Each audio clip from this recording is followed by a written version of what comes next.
What's up, what's up, what's up, what's up? We are back. This is Sunny.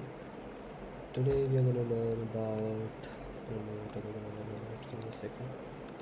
Wait, yeah. So we learn about soft skills.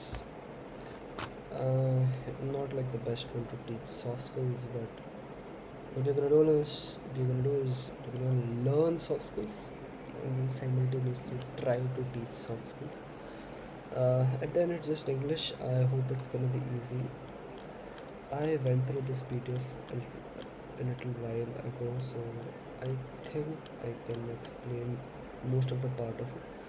So there are two parts to this. First is like the from the first unit to the third unit. Then is the fourth to fifth. So the strategy is like this. So we will put this whole PDF into like GPT, and then we'll keep on learning one by one each and every topics. We'll also try to explain GPT what we learned, and then we'll try to tell us if what we are telling is right or wrong. So this will just. I mean, my vocabulary is very bad. I need to. I was using the word telling a lot, but how do I even how do I find a different word for this? Okay, so never mind. This is a nice thing. I can annotate using this. So here is the thing. We'll first go through this whole thing, and then we'll put this whole 4 and 5 in our generative pre-trained transformer. Open it, and then we'll run some stuff. So, what are the skills of effective writing? Writing skills are specifics or abilities which helps writers put their thought into words in a meaningful form and to mentally interact with the message. Okay, there are some different definitions of writing explained by some different linguists. So everyone defined writing differently as per their convenience. Okay, writing is the primary basis upon which one's learning and intellect will be judged. That's very smartly written. I need to read it again. Writing is the primary basics upon which one's learning and intellect will be judged. I mean, cool. Because obviously in examinations and all, what do? We write, we solve problems while we write. So that is that. Cool. Writing skills equips us with communication and thinking skills. Communication and thinking skills. Okay. It also fosters our ability to explain and refine our ideas to others and ourselves. Okay, writing skills are an important part of communication. Writing is a very important and powerful tool is used in everyday life. Writing is used to store information, make a permanent record, and for communication. Okay, okay. Writing is used to store information, to make a permanent record, and for communication. I think I understand communication because he used writing to communicate with people, storing information, and make a permanent record. That is pretty good. That's it. Um, yeah, here we go. We are here. So I'm moving very slow. I need to like skim faster. How to make your writing communication effectively? You should know your goal. State it like very clearly. You should use the correct tone. You should keep the language simple. You should stay on topic and keep it concise. You should not go here and there. If you're writing on one topic, you keep on writing on the same topic. You don't move around a lot. You use active voice, not passive voice. You have someone proofread your writing. Like after you write, you make someone read it. That is pretty nice. That type of writings over here. I can just put this thing.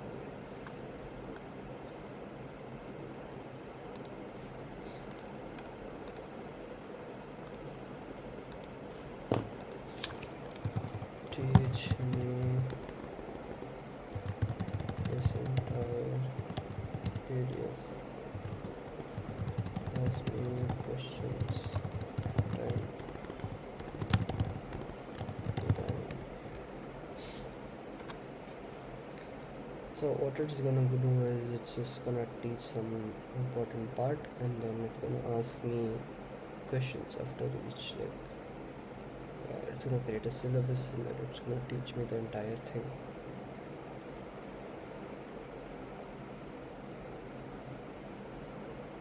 So it's gonna like create.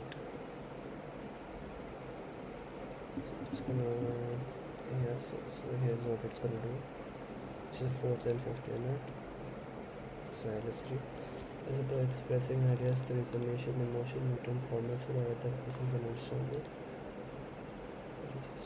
Spreading, speaking disappears after you say, but writing stays obvious. Fear or not.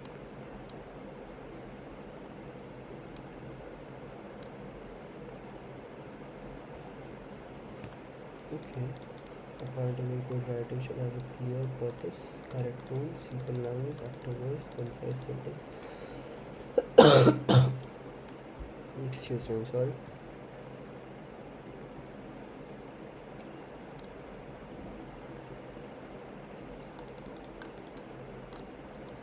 So here are some specific writing types. Describe 4 major writing styles. Think of them as 4 different goals. Expository writing. Okay, so exposing something, explaining something.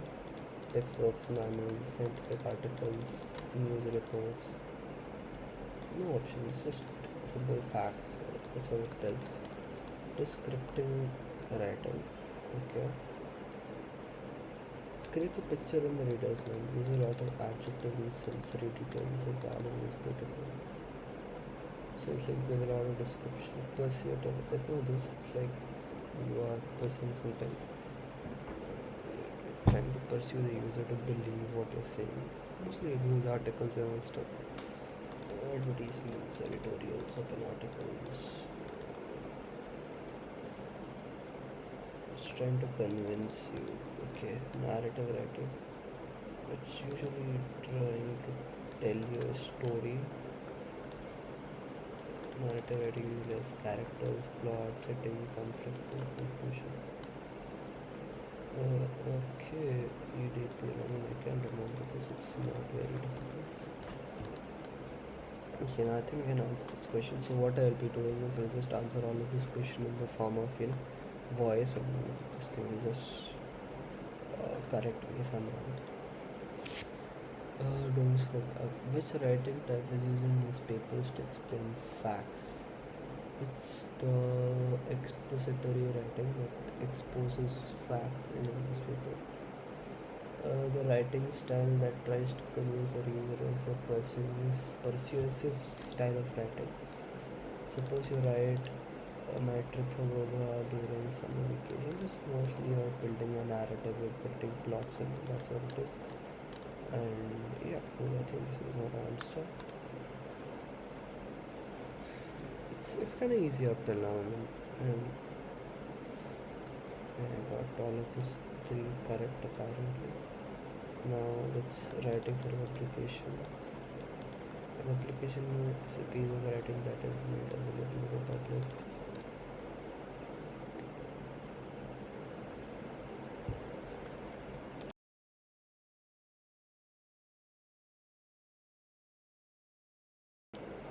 Excuse me. So it's just an publication is any piece of writing that have been made public. Examples include books, journals, newspapers, magazines, websites, research papers, conference papers. And obviously like ebooks or something like that. 7 times. So keep a list of ideas, eliminate distraction, research efficiently, keep it simple, try writing in bullet form first, edit after writing, set a time while writing. Okay. Corrects. Okay, keep it simple. Eliminate research, keep it simple, keep ideas, try using bullet points, edit this one. Oh, interesting. Here a calendar follows such a thing.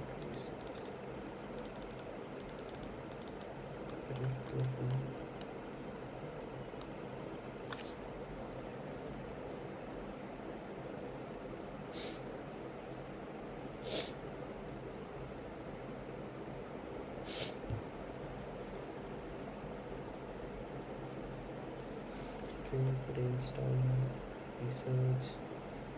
I just think it on this.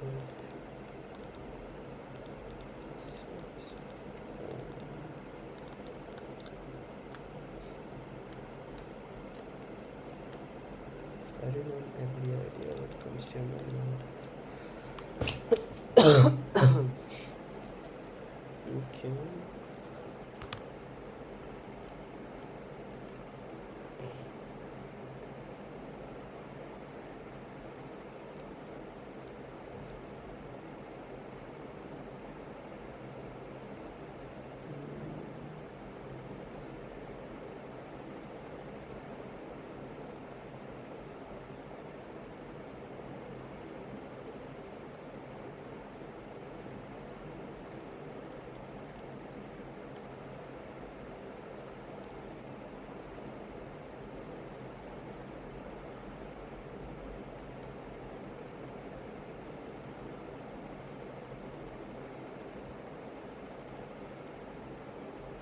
It's an academic writing, and you need to have a clear purpose for your writings.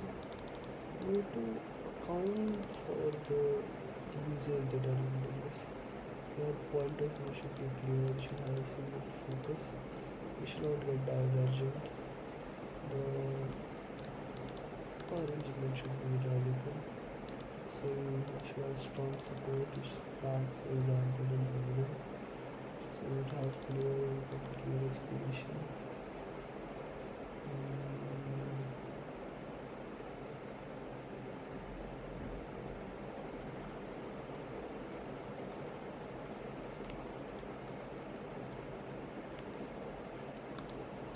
So brainstorming is more about thinking about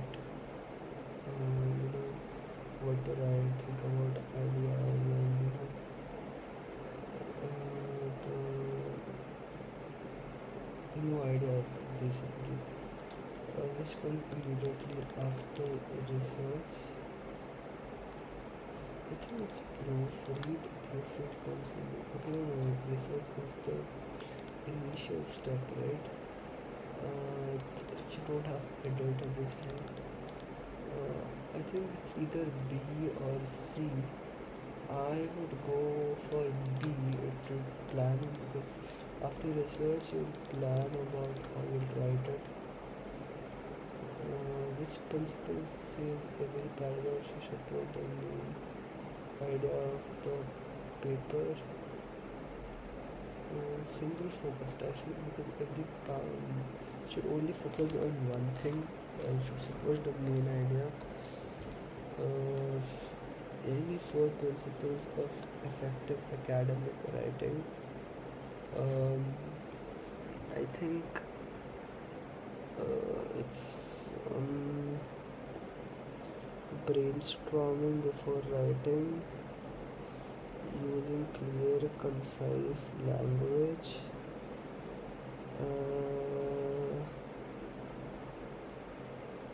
I just don't remember this sanitary.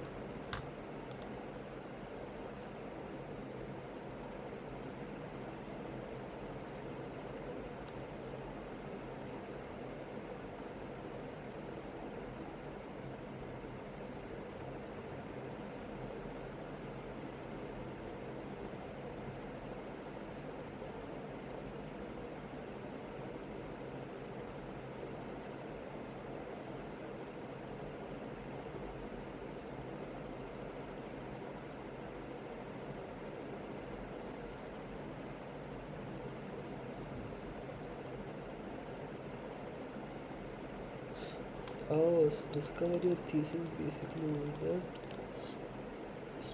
discover the topic that you want to work on.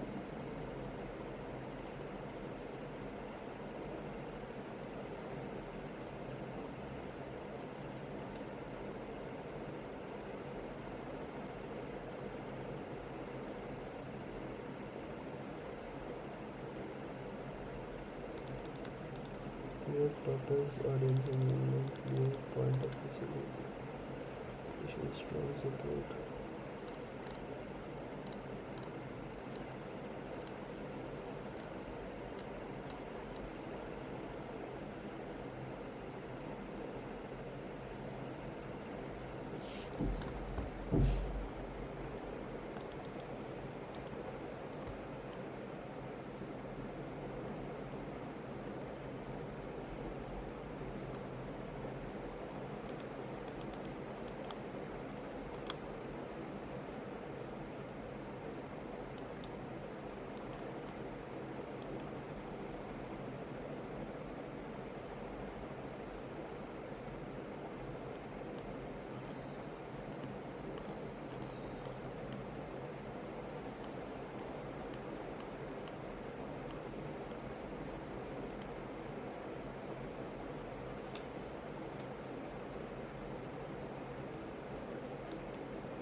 Yeah, it's a mini question answer is very simple, right?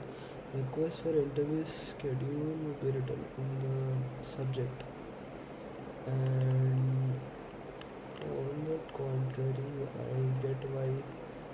get some of the research, some of the principles that clear principle, audience agreement. Single focus is very important. Clear point of view, clear and complete explanation, effective use of research, strong support. I just to remember these actually. And so you were saying about a quick revision, the rapid fire is expert, expository and persuasive writing. In expository writing, you will try to expose and explain a particular topic with pure facts. And persuasive writing, you try to persuade someone to buy something.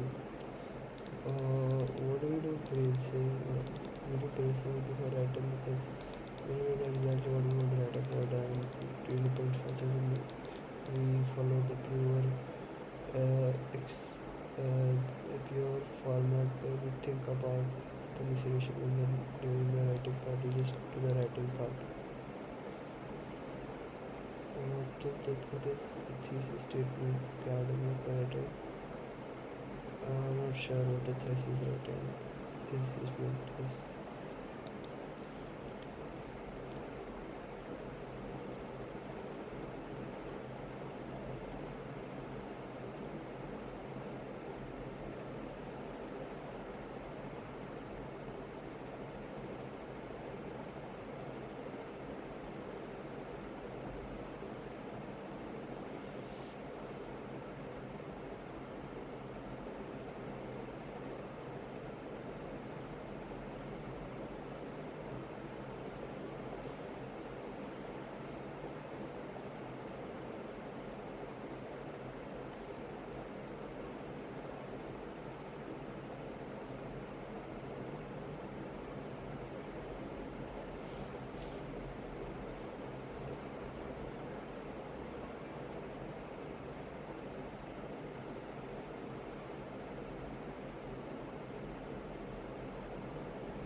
I'm really sleepy.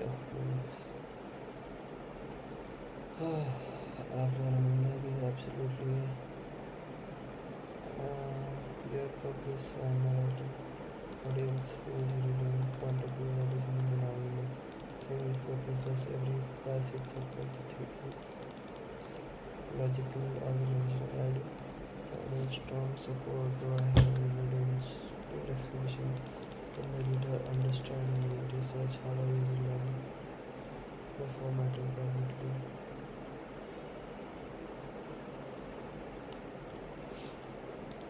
So traditional classroom learning and thesis can be like set of paragraphs, you know, that could help support the particular entity that is written on the essay, right? So note the paragraph support the paragraph one. Just I don't know, you just write three things that are really good. Less ice string or something. Oh no, wait, no, not that. It's cheaper. Non-education is cheaper. Education can provide education for multiple people. And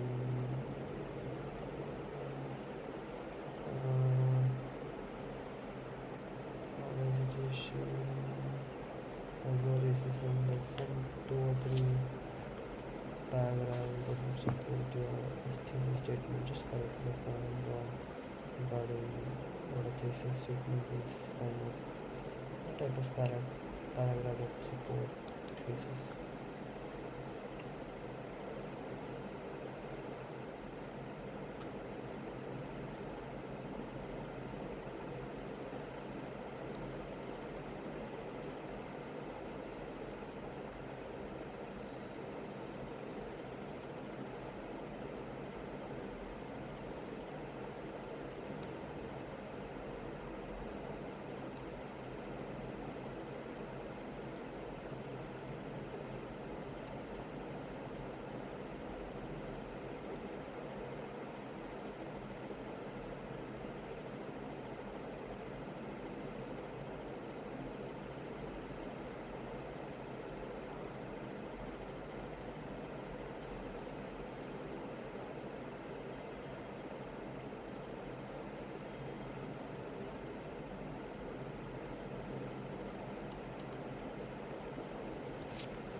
Okay.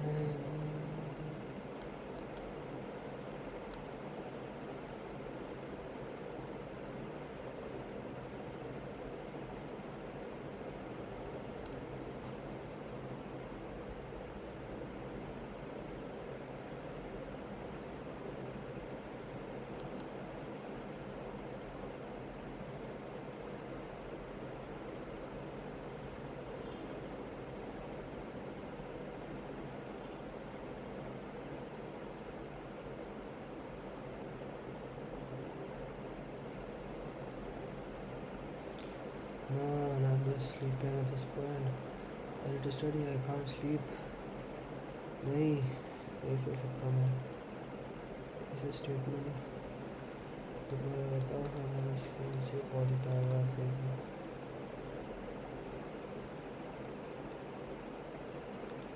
reading books is better than watching movies because reading improves your imagination, introduces your dopamine,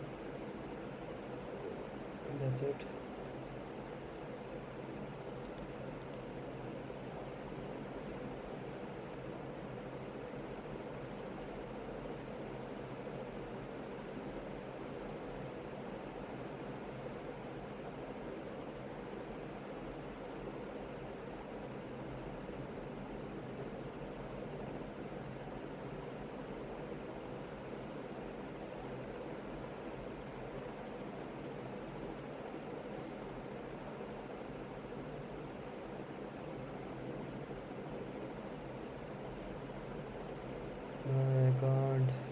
sleep. Oh my goodness. Why am I sleepy? Mm.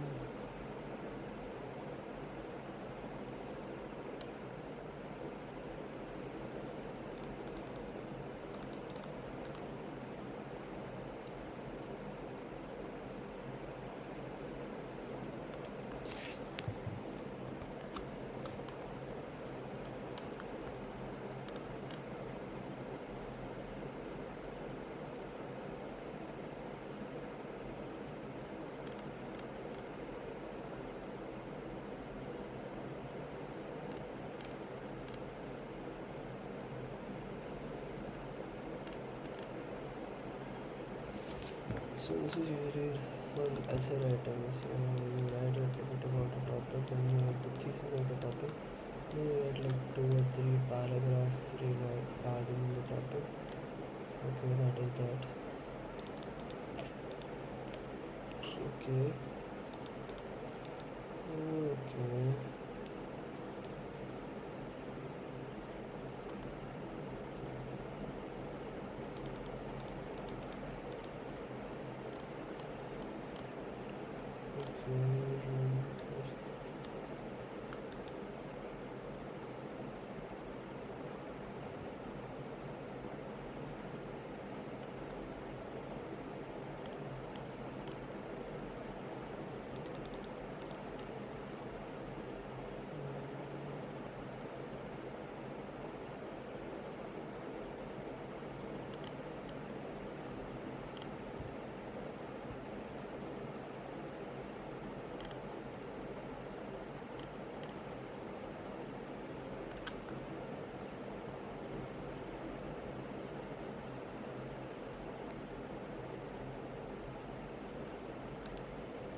So yeah, like purpose of the resume is to get selected for an interview. Non-blogging side, whatever that is, that should be listed in the project section. This should be the section of Java, Python. This should be in the skill section. It shouldn't include every detail, whether that is false. Yeah, then it's good.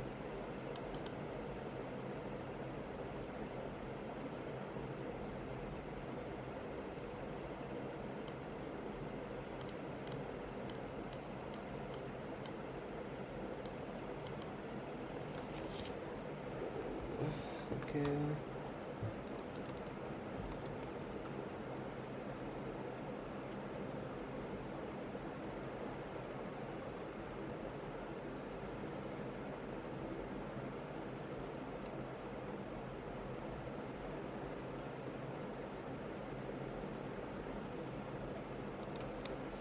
Previously be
okay, okay, my goodness. Passwords professional email. Short email has 3 parts. 2 CC, PCC, subject, written, body, closing, solution. Should clear and concise, professional, and technical, respectful. Written, for the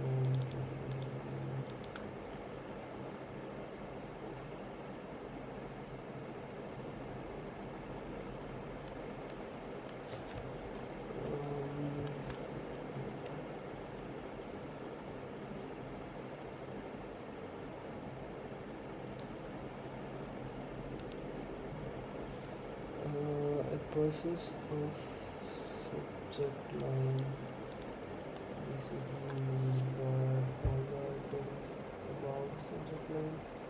No, no, no, no. It means that it simply gives the abstract of the entire text, or you would say a main point that tells you what this is about. CC and PCC is carbon copy and carbon copy also, and carbon copy is used for send is like choosing people to send to. This is also choosing people to send to. Professionalism will obviously be question number 4. Person care.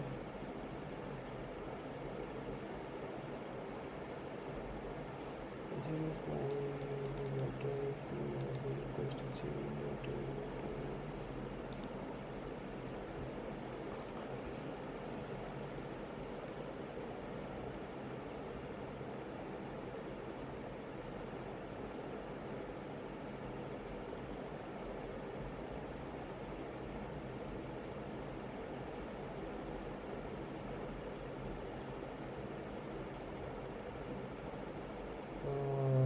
Okay. It gives the abstract of the entire text or the number that tells you about what it means. You just set the bubble and CC is carbon copy. Okay.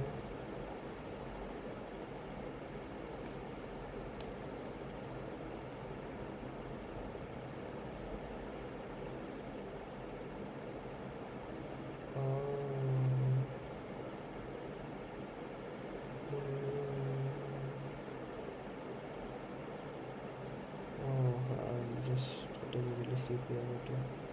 Focused carbon copy, everyone receives the email. It will be received by the messengers.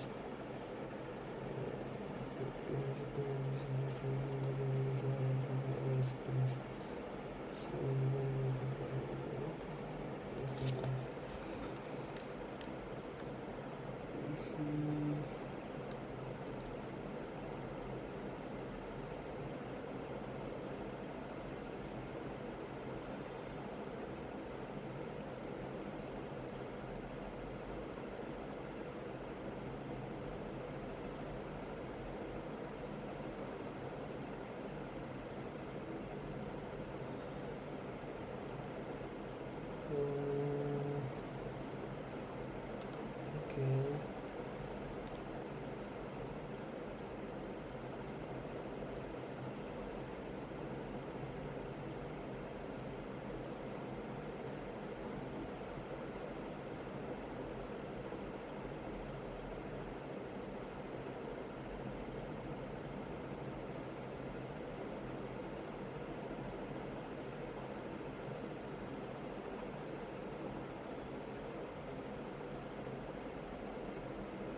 Okay. Explaining college principal asked, tell me what happened in the technical first. So then at that time we need to create a college report. What happened, when happened, who participated, sales, community simulation.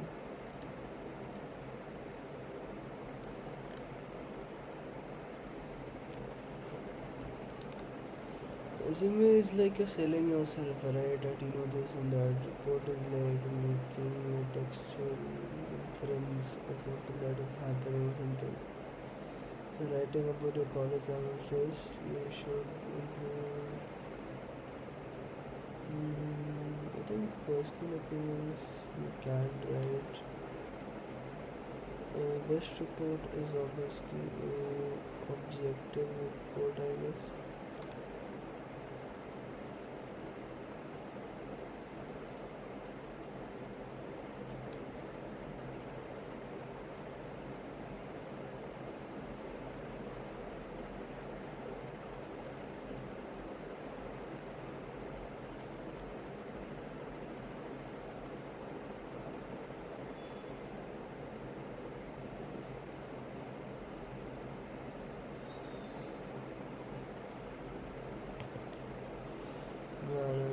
sleepy.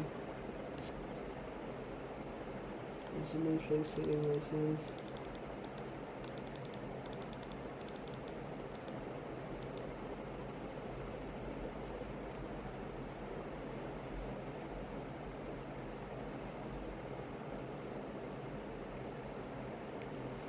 Okay, first of all, okay, that's wrong. We need to write facts and findings.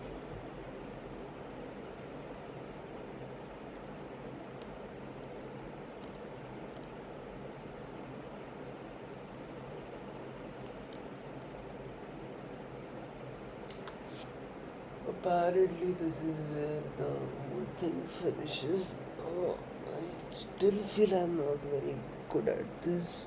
Something called an inter-office memorandum that I haven't followed.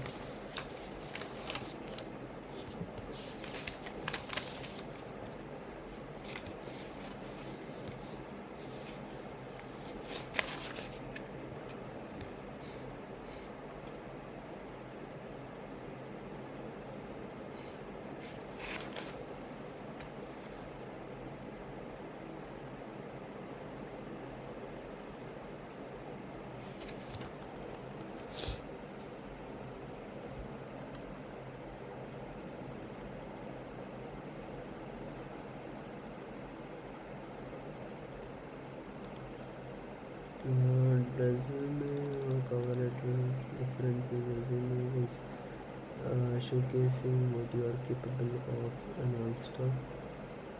It's mostly bullet points, whereas a cover letter you specifically write the letter to the company showcasing uh, your skills and why they should hire you in a much more descriptive manner. Thesis statements is usually used for essay writing or where you write the gist of the entire textual document. Writing style is to convince the reader is persuasive. Subject item is used for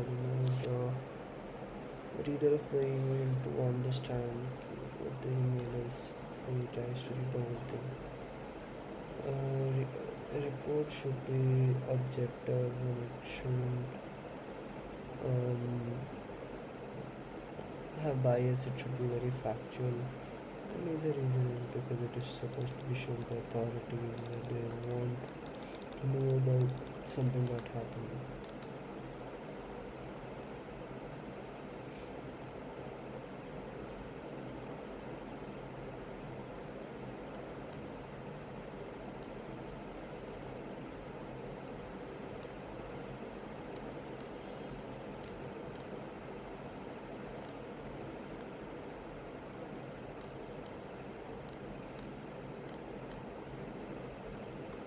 Yeah, honestly, we'll study for a little bit more. What I want to do is, you know, study for like at least 1 hour, so 20 more minutes. And then I will probably have a small break or something. I'm not sure what I'll do. I have it downloaded.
It's taking some time. Let's see what's let me scroll my phone for some time. Why is it taking so long? Also messages.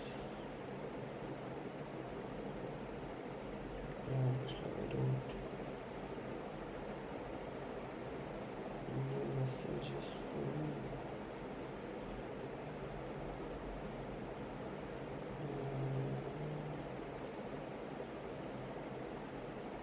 Okay. That's nice. Soft skills, listen, active listening, critical listening, listening, actions, notice, this. Okay, let's just start this time. Let's see if someone is commenting on YouTube. That's hilarious. People are commenting.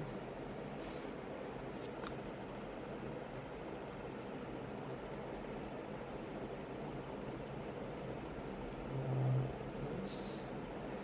Excuse me.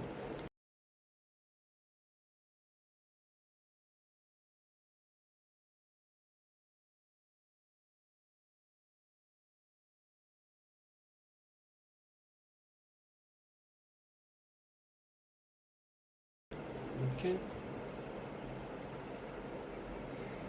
Let's say what is saying. Soft skill. Imagine software engineers. One has an excellent coder, doesn't communicate, cannot work in a team. Another one is a decent coder, it's not having a good coder, communicates well, solve complex to get leadership. When you put it in that way, obviously the engineer B will get promoted. Soft skills are non-technical personality traits and behaviors that help people work effectively with others and perform well in different situations. They complement hard technical skills and improve relationships, job performance, and career growth. Soft skills are non-technical personal qualities such as communication, teamwork, leadership, attitude, emotional intelligence, and improve workplace performance. So, what are the characteristics of soft skills? They are non-technical, they are behavior-based, applicable everywhere, learnable, they are improving practice, they are complement the technical skills, or you could say the hard skills.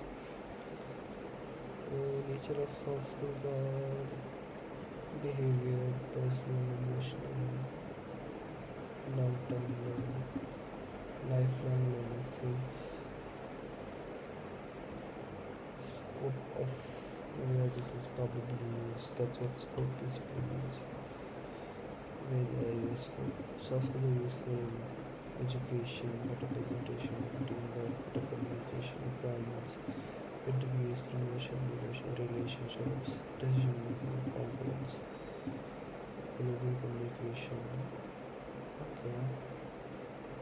The course groups workplace competencies into personal qualities, problem solving, oral communication, and interpersonal skills. So he's like a distinguisher between both of them. Okay, give me a second. Introduce myself. I don't know where I want myself. Never mind. Technical is behavior and education through experience, job specific.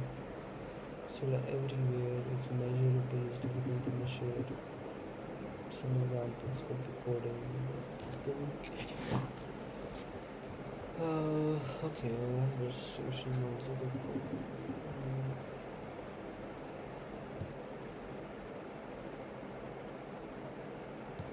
It's a nice thing that I said. Companies hire people who have degrees, the material experience that employee value work ethic, attitude, communication, interpersonal abilities alongside technical knowledge. In academics, so soft skills help you learn better, work in groups, give presentations, speak confidently. Yeah, I mean, it's the same thing. Workplace, they get to promote it, solve problem in a leader, build relationships and earn trust. Most important soft skills would be communication, teamwork, leadership, creativity, adaptability, work ethics, integrity, dependability. Yeah, yada yada, a lot of stuff, but it's gonna pick. Soft skills, non-technical personality traits that improves communication, teamwork, and professional success. It's behavior, learnable, universal personality based. Scope is education.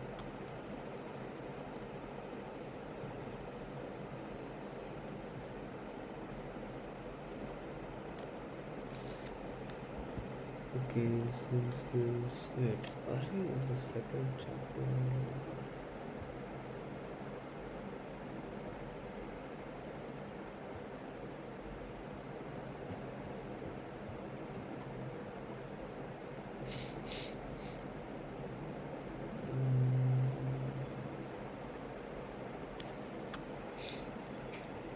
Okay, listening is not the same as hearing. Hearing is automatically showing sound, concentration, traffic while walking. Okay, sentencing requires concentration, requires understanding. It's serious, passive. Okay.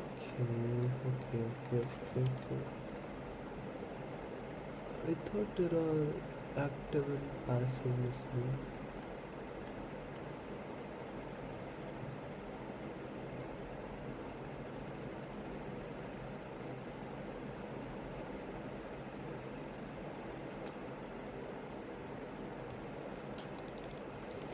I think note taking was also there in writing skills also. Oh shit man, it's embarrassing. Okay.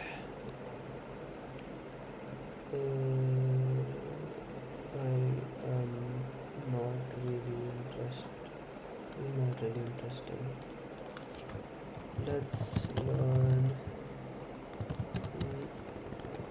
a different way. The chapter one, chapter is it on question? Let's make it a question based.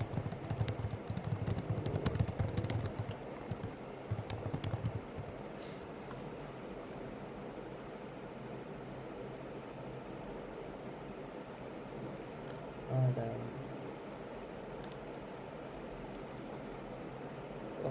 Okay, so I wanted to learn this, so you can ask me some questions, and based on those questions, maybe you can teach me something important. Let's start with the one you already taught me about, the listening part as well as the soft skills part. Why soft skills much more important? You can probably ask me some Mhm. questions based on both of them.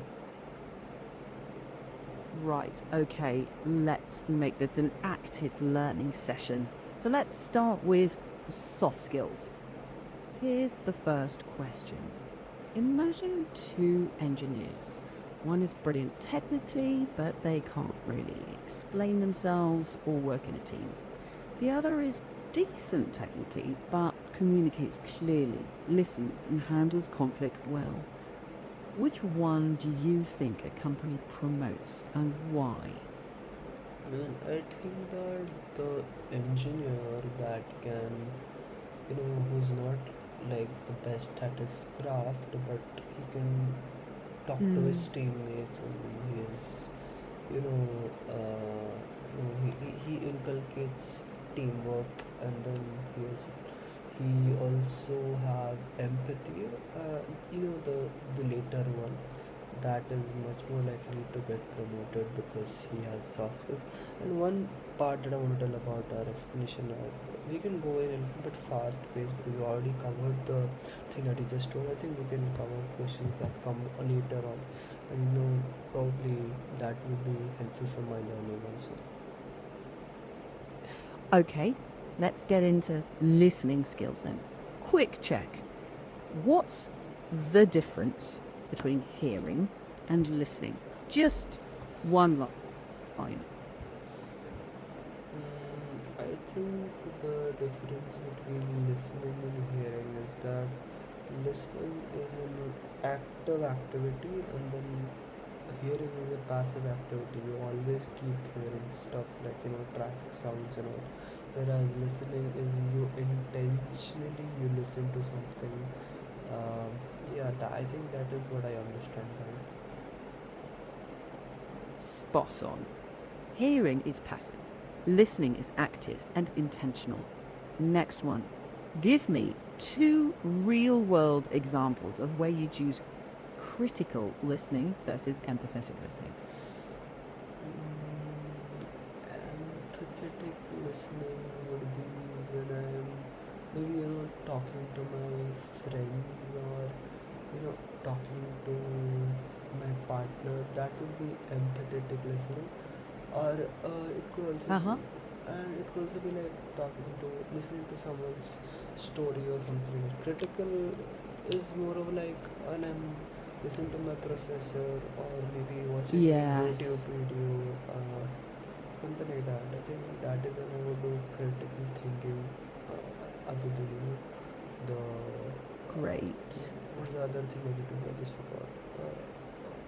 That was empathetic listening. Yeah, yes. Exactly. You nailed it. Critical when judging content, empathetic when supporting a person. Yeah. Now, super fast. Give me two common barriers to effective listening. Effective listening barriers.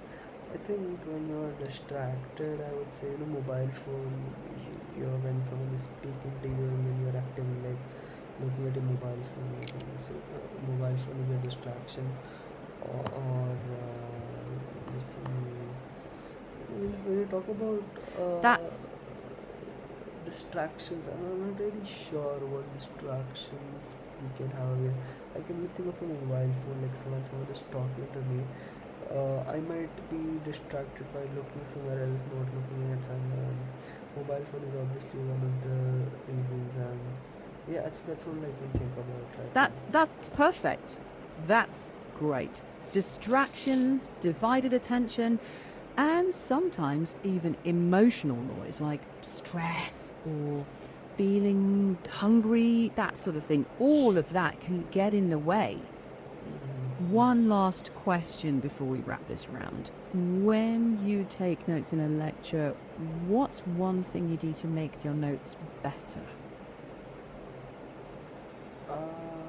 I think like listening to the lecture properly and jolting down points. I mean that will probably make my notes better, and I think overall listening properly, effectively makes the lecture better for me. I don't think I cannot think of anything else other than that. That's a strong start. Think shortcuts as well. Abbreviations, symbols, and writing key ideas instead of every word. That'll help you keep up. Next time, we'll hit speaking skills in Unit 2 with the same rapid fire style. Sound good? Yeah, cool. Actually, are we like done with like everything in the unit one? I'm just too skeptical if we covered everything. Mm,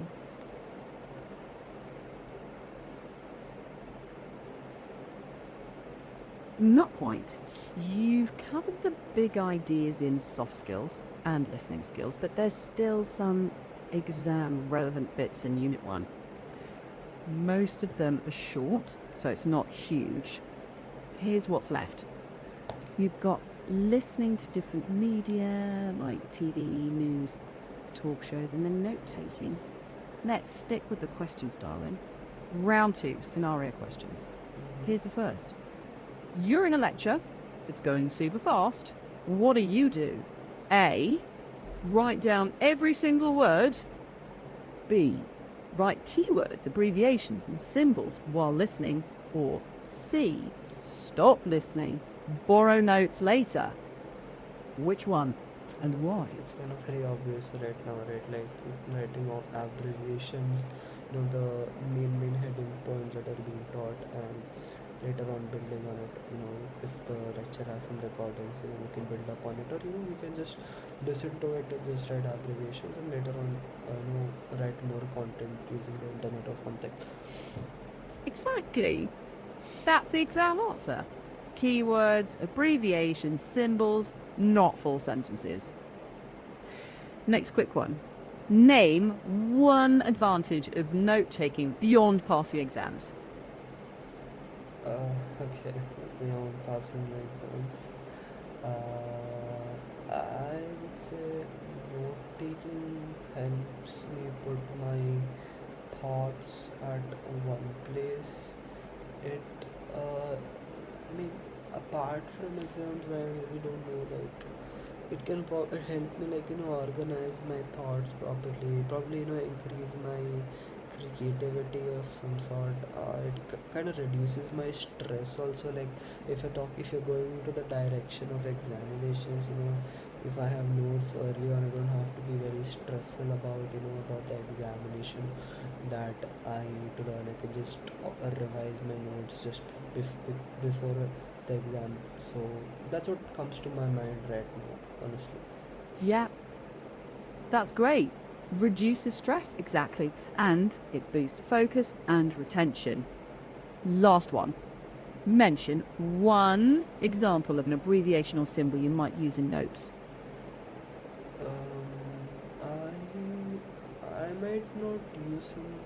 I might kind of make my own abbreviation. I'm sorry. I might actually make my own abbreviations. So if there is a very long form of word, I would just short it. Like, if this is a word that is being used a lot of times, so if there's this word called binary search, I would call it BS other than binary search. Or if I have a concept called meet in the middle, I would just call it MITM. I mean, that's what abbreviations are for me. I don't know. I think there are some standard abbreviations that could be used, but this is something that I would use in my notes. Absolutely right. Yes. And if you want to add things like arrows for leads to, or e.g. and i.e., those are standard too. So yes, Okay. now that clears Unit 1 properly.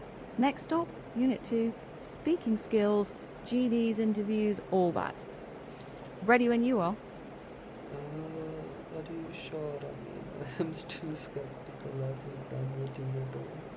I mean, you could ask me harder questions and will judge me and all. We have a lot of time over here with Unit 1. But yeah, if you still think that we're done with Unit 1, then yeah, sure. But just do a quick check again if you can. Sure, hang on. Yeah, your skepticism is fair. Let's stress test Unit 1 with some harder questions. Challenge 1. Let's see. A software company has 2 interns. Rahul is brilliant technically, but interrupts people and works alone. Aisha is average technically, but listens, takes notes, asks questions, works with the team. Wait, I know this answer. I Only- know the answer. It's obviously. Come on, when I mean good questions, I don't mean that you make easy questions, paraphrase it a lot and all. I want you to genuinely ask me questions that are there, like in depth. There's another file folder where there are previous year questions in Unit 1. So can you just look into that particular file and see what's up in that? Let me check.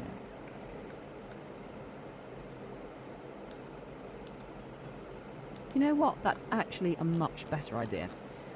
I looked at the compiled answer key, and it actually does include the actual previous year's questions.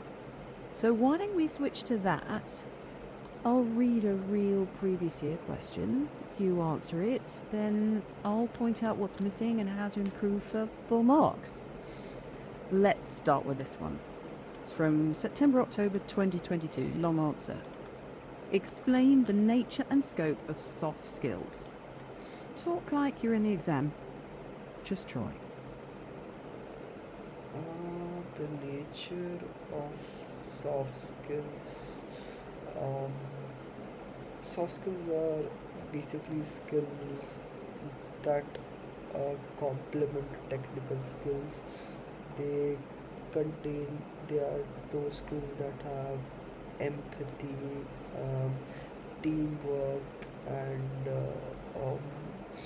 you know, motivation engraved into it. It's a personality trait of a particular person. Okay, good start. You're on the right track.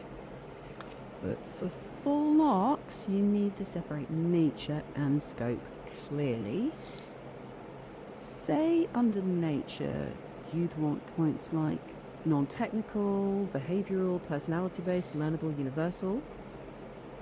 Under scope, explicitly mention education, workplace, personal life, global communication. Then a line or two on the importance. Promotion, teamwork, employability. Roughly 4 to 5 clear points per part. Want to try a tight every answer in 4 or 5 sentences? So you want me to do this answer again? Yeah, just quickly. Okay, so um, soft skills are skills that are a complement to technical skills. So we can divide soft skills as its scope and its what, different sections or parts. So components on parts of soft skills would include empathy, motivation, teamwork, and you know uh, emotional intelligence. That's what comes under. And then the scope is obviously in terms of education, um, corporate, personal life. The good things about the good thing that soft skills probably provide you with will be good academic scores and stress-free life and better personal relations. I think one more could be um, just can't remember that. Yeah, better promotions. Yeah, that's it. Okay, right. That's much closer. Just tighten the wording and make sure you label nature separately from scope. In the exam, use signposts. Nature means blah, blah, blah. Then scope covers that structure, just makes it very easy for the examiner to give you marks. Want to do one more? Real PQ or pause here? I think we can do another PYQ, I guess. All right. Perfect. Let's take a real PYQ that forces deeper thinking. March, April 2022, 10 to 15 marks. Examine how different types of listening help improve one's comprehension and communication. Don't list the types. For each type, say how it helps comprehension and how it helps communication. Treat it like a 10-mark university answer. Go for it.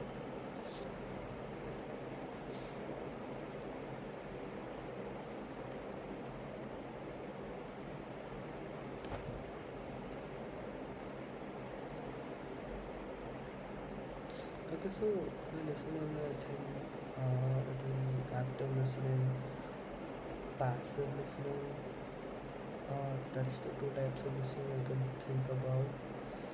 Um, I think that um, when you listen properly, obviously you can communicate better with the person and you can comprehend what he wanted to say. Uh, with different types of listening, you can do a lot. This is mostly what I get about. I can't think more about this. Hmm, this is actually useful because it shows exactly where the gap is between knowing something and writing what the examiner wants. Listen, if I were grading this, it'd be around 2 or 3 out of 10. Not because your English is weak, because you missed the specific demand. Right, so here's a trick that will help. Instead of memorizing definitions, ask yourself, why would I use this type of listening? One at a time. Let's do it together. Question 1, critical listening. Imagine you're watching a debate. You want to decide which side makes sense. Now, you tell me, how does critical listening improve comprehension and communication? Just for critical.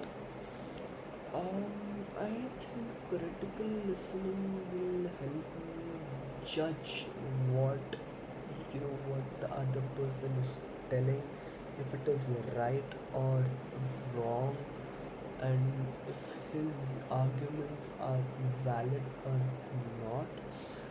And yeah, that would probably improve my it will improve my comprehension, about how I understand about that particular topic. And yeah, that's about critical listening. Nice, that's pretty solid. You hit comprehension well. What's missing is the communication angle. So, critical listening helps you give reasoned responses, right? Yeah, Instead I of get it actually.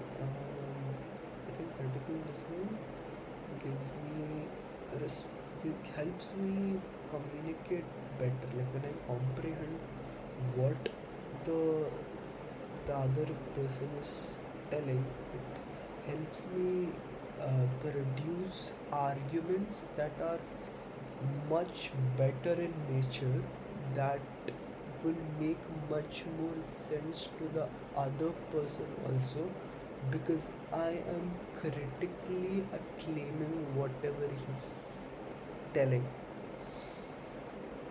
yes, that's it. Comprehension plus reasoned responses. That's full marks for that subpart. Now let's move on to active listening. Imagine a friend is explaining a personal problem. How does active listening improve comprehension and communication? Just focus on that type.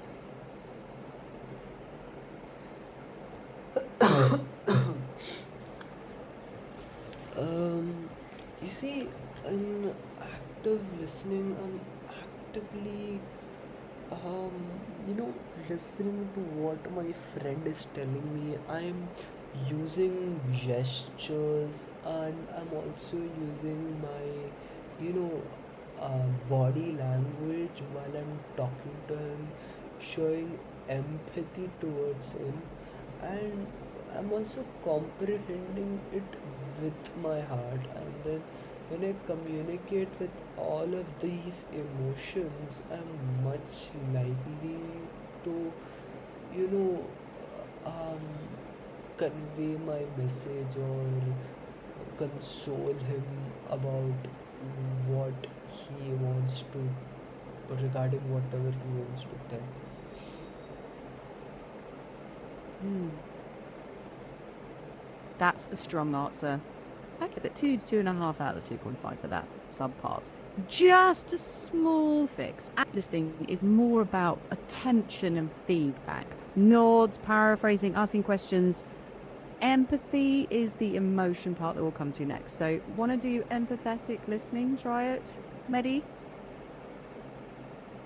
I mean, if you, I think, I thought ki empathetic listening is similar to active listening, so that is the reason why I put out the empathetic points above.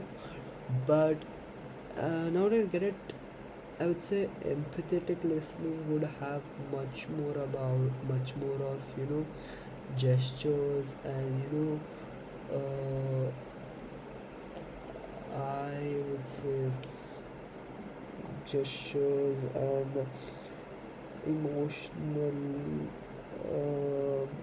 Shit. No, I'll just stop. Yeah, have a think. Thinking is good. Okay, I'll walk you through it. Empathetic listening is similar to active in that you show attention, but the goal shifts. It's not just about understanding facts, it's about understanding feelings. So you're trying to get what's underneath the words. Comprehension is understanding emotional context. Communication is responding with validation and care. And that builds trust. Now, try again. In your own words, 2 lines. Yeah, like empathetic thinking is in terms of comprehending and comprehension. When you're doing empathetic listening, you're comprehending the inner feelings of the person, the words in between the gaps of the person, and you try to communicate with him and respond him with care and consolidation in manner, I would say. Yeah. Yes, nice. That's a full mark idea. The phrase you're looking for validation over consolation. You acknowledge feelings without jumping to fix them. Now, last one, appreciative listening. In 1 line, purpose and an example. Quick one. So, appreciative listening is more like you, um, you, you try to look the goods of that person and you try to comprehend, the goods, and then when you communicate, you try to praise the person and appreciate for what he has done.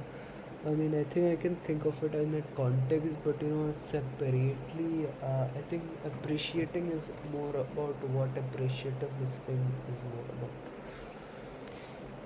Not quite. I think the key word there is enjoyment. You're listening for pleasure, music, poetry, and inspiring talk. Not judging or fixing, just receiving. Try one clean line with an example. Okay, so maybe appreciative listening is more like you listen to appreciate, like you enjoy this when you're um but then it's like a one-way listening over here. Like when you think about appreciative listening, you're listening because you appreciate this guy. When you like listen to a speaker, you're comprehending it. You're comprehending it in such a way that you're liking it. Okay, you're thinking about it. Now there is a lot of directions which it can go. Right, when you appreciate listening someone speaker, then you can think about it in an emotional way. You can think about it in a critical way. That has a lot of possibilities now. And when it comes to this, how do you like respond? Like you cannot respond to speaker, like, but then the appreciative listening, maybe when like one-to-one person will say, one person is singing for you, then an appreciative listening would be like complimented, and then you tell him that whatever he did is very good. I mean, maybe when it comes to concert and speakers, maybe a comment or a response cannot be very direct, but then yeah, I think that is what is majorly meant out of appreciative listening. Just tell me if I'm right. Okay, so focus on the exam. 1 liner. Here's the model. Appreciative listening is listening for enjoyment or inspiration, such as listening to a favourite song or a motivating TED talk. Write that style and you're safe. And if time's up, that's a solid Unit 1 foundation. We've got the rest of the past paper questions and Unit 2 teed up for next. Damn, we did a lot, I guess. We've done the right amount for now. The key with this stuff is just to make sure that quality is there rather than cramming too much in. So I just want to revisit back like the type of listening that we kind of covered. First is the critical one, and then is like the active one, and then there is the empathetic one, and then the lastly we just did was appreciative one. Am I right? Right? Nothing that I'm missing. Precisely, absolutely correct. So where did the passive listening go? Like we aren't looking into passive listening over here. It's not as important because it is passive. but that's a really good question. I'll just have a check. That term does show up in some places, but for your syllabus and past papers, it's not one of the 4 examinable types. So stick with critical, active, empathetic, and appreciative. Passive is more a general communication term used to contrast with active, but it isn't in your exam list.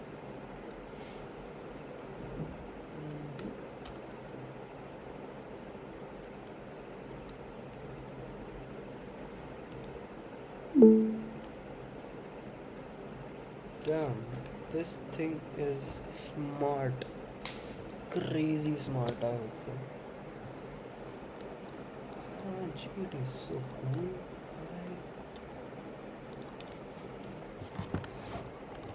Chat GPT is so cool. Is there a better voice? That faster than the math.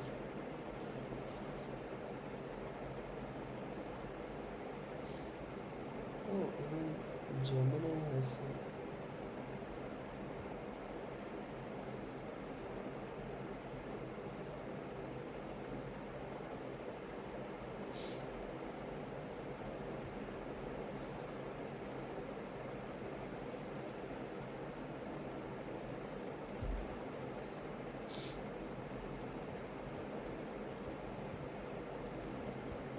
Gemini Live.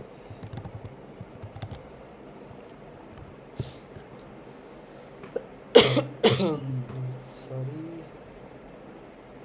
Try Gemini Live.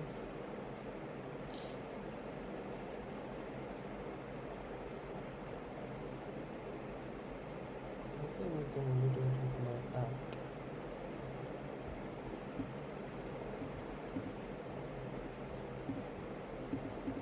Does it use my mobile's thing or something?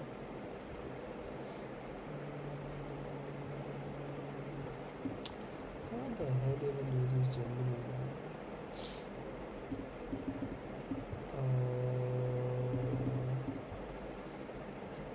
Like, this is better. But this misses so much, man. There are a lot of other questions that were there and then it didn't teach me that. Yeah, regardless, it did something. I did that.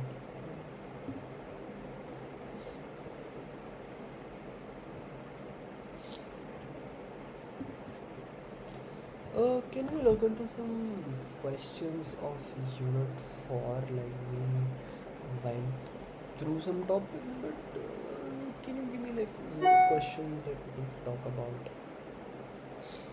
Absolutely, let's do it. I'll start easy and build up. First question.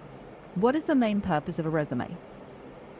A resume is used for a job interview. Like you write all of your qualification, all of your information, etc. Exactly, yeah. So it's a short document that presents your skills, education, and experience to help you get an interview. Okay, try this one. Name any 4 parts of a resume. Qualifications, skills, summary, and experience. Perfect, right on. Now, one that students often mix up. What's the difference between a resume and a cover letter? So a resume is like a one-page document where it just showcases you a little bit about all of the skill set that you have. But whereas a cover letter gives you an opportunity to write a whole letter describing your sales reps regarding the company's job description. Spot on. Exactly that. The resume is facts in bullet form, and the cover letter is your personal pitch. Yeah, next. Now let's hit email etiquette. Okay? Why do we use a subject line?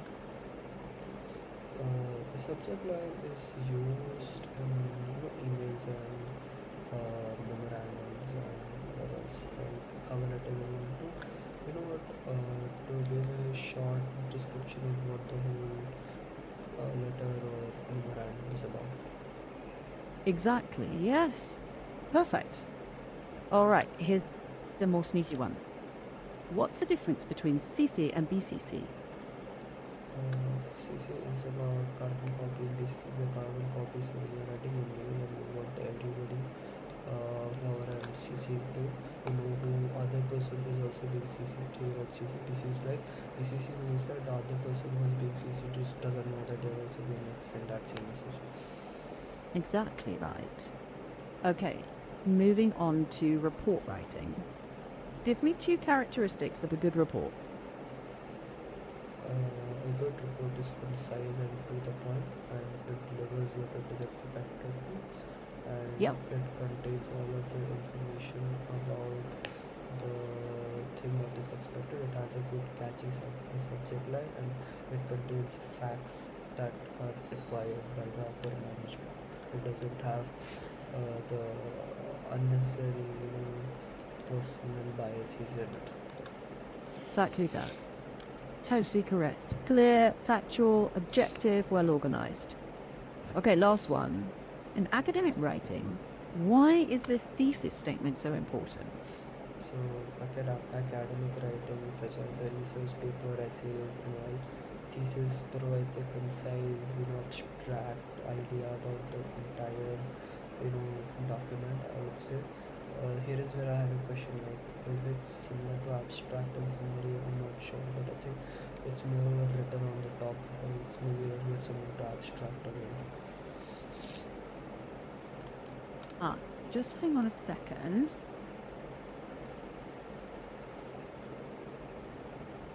So the thesis statement is not the same as an abstract or a summary. The thesis is the core claim or argument you plan to prove. It usually appears at the end of the introduction. It's one or two sentences, and every paragraph in the body connects back to it. Abstract and summary, on the other hand, describe what the paper contains, not what it argues. So if I say, this essay argues that online education is more accessible and flexible, that's a thesis. If I say, this paper discusses A, B, C, that's an abstract. Quick check. Which of these sounds more like a thesis? A. Social media is very popular among students. B. Social media has transformed student communication by improving collaboration, access to resources, and speed of information sharing. Which one? I think B is much more likely to be a thesis because you're like, telling a point out here which you later on prove. Exactly. That one makes a claim with reasons which the rest of the essay can then go on to support. Nicely done.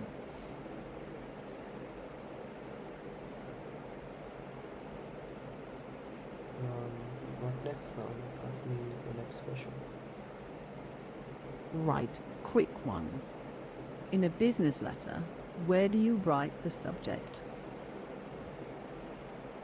So in a typical business letter, the format is sender's address, date, receiver's address, and then you write the subject, and then you write some introduction, greetings, and all. Then the body, and then you write the salutations. So yeah, greetings comes basically after your receiver's address.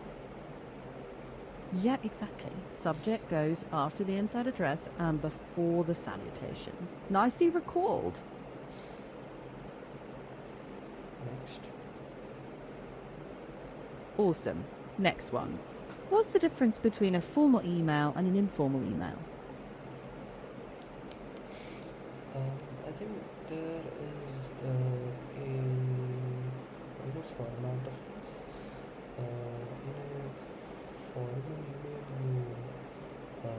you write like senders, date, receivers, and then the greetings body and all. Whereas in the informal email, you don't write the sender's address, and then overall tone of the email is also a little bit uninformal. It's mostly written to your peers, relatives, etc. I don't know about if the sender's address is there or not. Can you just check up on if that is true or not? Sure. So the key difference is tone and level of formality, not the sender's address. In a formal email, you use a clear subject line, a polite greeting like "Dear Sir," a professional tone, and a proper closing. Informal is more relaxed, like writing to friends or family, and you don't type the sender's address inside the email. That's part of letters, not emails. Okay, next question. Which subject line is better when applying for an internship? A. Hi. B. Resume. C. Application for software developer internship. Or D. Important. I think, wait.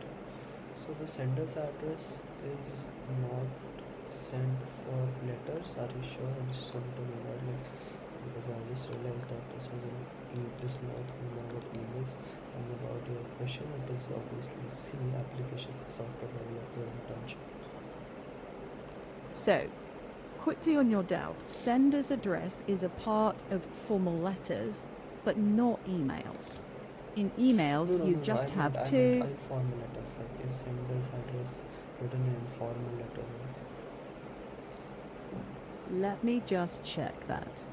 Yes, exactly. So, sender's address is written in both formal and informal letters. So the Informal. overall the format is same for for the formal and informal letters, because I just wanted to confirm it for a cover letter.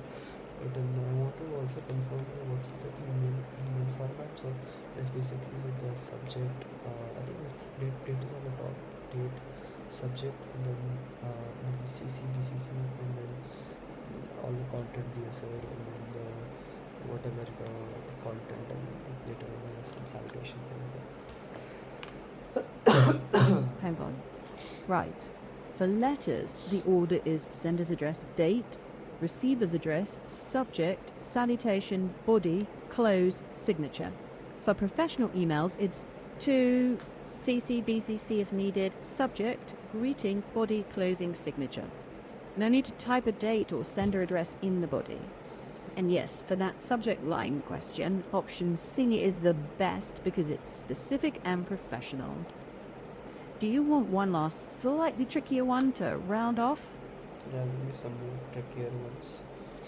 Brilliant. Okay, let's push it a little. Here's a scenario. You're sending an email to a professor to request a recommendation letter. What's one subject line you would use, and how would you open the email? So I'll open the email, and then I'll just go to the send email icon on the Gmail website, and then I would write down my professor's email ID, and then I'll write a subject like application. Okay, this could be a little tricky. It could be something like a request for recommendation letter for your student, something like that, or application for recommendation letter for an email. I think that is what I would write. That's a strong start.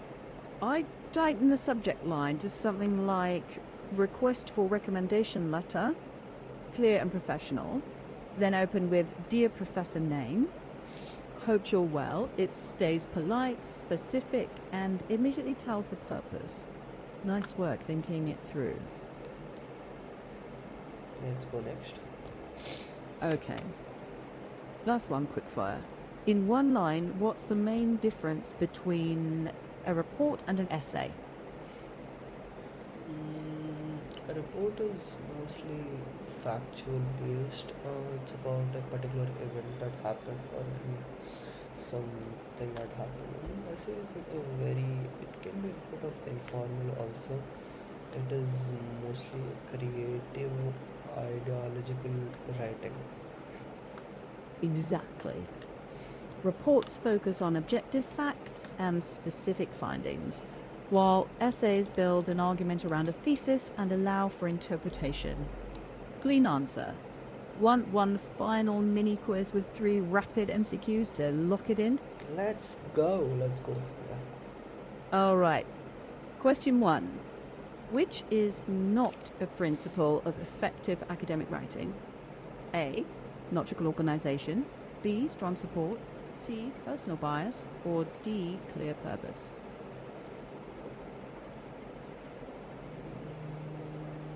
I think strong support is not a effective principle.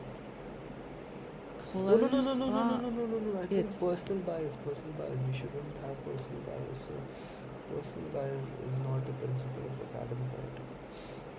exactly. Personal bias is not a principle. Perfect switch there. Question 2. In a formal email, which is the most appropriate greeting? A. Hey there. B. Dear sir or madam. C. Yo. Or D. Hi buddy. This is so funny.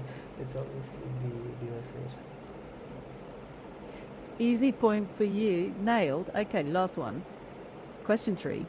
Where does the subject line appear in a business letter? A. Above the sender's address. B. After the inside address and before the salutation. C. After the signature. D. At the very It's bottom. after the insider address and before the salutation. That's where the subject exists. Perfect streak. That's 3 out of 3. You're solid on the Unit 4 essentials now. Want to switch to Unit 5? Let's do a little bit more of Unit 4, I guess. Alright. Love the energy. Let's go a bit deeper. Scenario question. You realize you attached the wrong file to a formal email after sending it. What's the most professional way to fix it? Just tell me what you'd write in 1 or 2 lines. There's no way to delete an email, obviously, so you could just send a message to um, that person that I did. It was a mistake that I sent that email, and yeah, I mean, that's the only thing you could probably say. Well, yes. Yeah, you're thinking in the right direction. Just keep it concise and apologetic. So something like, apologies, I attached the wrong file in my previous email. Please find the correct document attached. Then attach the correct file. Really direct and respectful, that's the tone you want. Okay, next. In a resume, where should you put JavaScript React Node? Name the section. That should obviously be skill section. Exactly, yes, perfect. Technical skills. And final one, true or false? You should include every single detail of your life in a resume. No, you shouldn't. That's so stupid. Correct. False. Keep it relevant and concise. Nicely done. You've got Unit 4 down now, No, I want seriously. some more questions. Come on, why do you want to always finish it fast? Right. All right. Okay. Here's a tricky one. Suppose you're writing a report on a college event. Which of these sentences is most appropriate in the report? A. The event was awesome and everyone loved it. B. The event was conducted on 10 August 2026 with 300 participants. C. I think it could have been better. Or D. It was kind of fun. This third one, I guess, the part about The event was conducted on 10th August with 300 participants. That should be like the right thing to write in a report. Exactly that. Reports need objective and factual statements. Okay, another. In a resume, which of these is best placed under achievements or certifications? A. Phone number. B. Email address. C. Google Data Analytics certificate. Or D. Your home address. The Google Data Analytics certificate. Yeah, spot on. Nice and precise. One more. In business letters, which closing matches Dear Sir or Madam? A. Yours lovingly. B. Yours faithfully. Yours faithfully, I guess.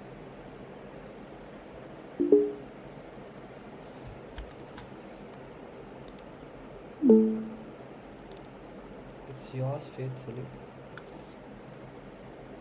Yes, exactly. Looks like you're really getting the hang of this now. One last one. What is a thesis statement?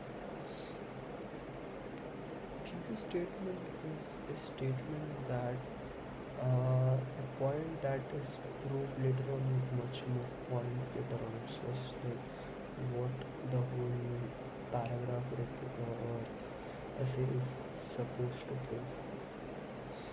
Yes, exactly. That's a strong finish. I'd say you're solid on Unit 4 now. No Shall we questions. move on? Right, let's do 3 more then. Which of these belongs in a report? Methodology or personal rant? Report requires you methodology and proper sequence of proofs and proofs and logical statements, everything arranged in a logical Exactly. order. Yeah. Yeah, that's right. Momo, what's the main goal of a cover letter? Yeah, the cover letter is to tell or give employers the description about what the candidate is about and what his specialities are as per the job description. Perfect. Yeah, last one. Which writing style is used to present facts without opinion?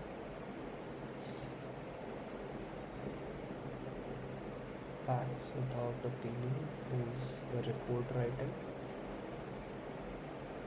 Exactly. Factual or expository style. You smashed it. Okay. I'm not doing so much talking to this stupid AI. I need a break, bro. I just don't know what I'm doing. Yeah, let's take a break. I think we can stop streaming over here. It was nice and all stuff.